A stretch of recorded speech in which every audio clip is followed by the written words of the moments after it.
معراج کی بات کرنے کا تو اب وقت آیا ہے، اس لیے کہ معراج کا سارا واقعہ تو مسجد اقصی کے گرد گھومتا ہے۔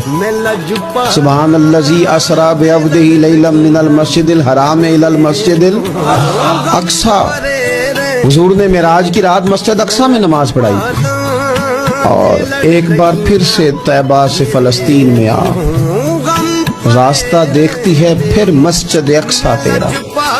ایک بار حضور گئے تھے مکے سے مسجد اقصی، اور وہ مسجد اقصی جس کے بارے میں میرے نبی پاک صلی اللہ علیہ وسلم سے ایک صحابیہ نے پوچھا تھا، یا رسول اللہ مسجد اقصی میں نماز پڑھنا کتنا کو بہتر ہے باقی نمازوں کے مقابلے میں؟ تو حضور نے فرمایا 1000 گنا بہتر ہے۔ بی بی عرض کرنے لگی، سونیا میں جا تو نہیں سکتی، دل بڑا کرتا ہے۔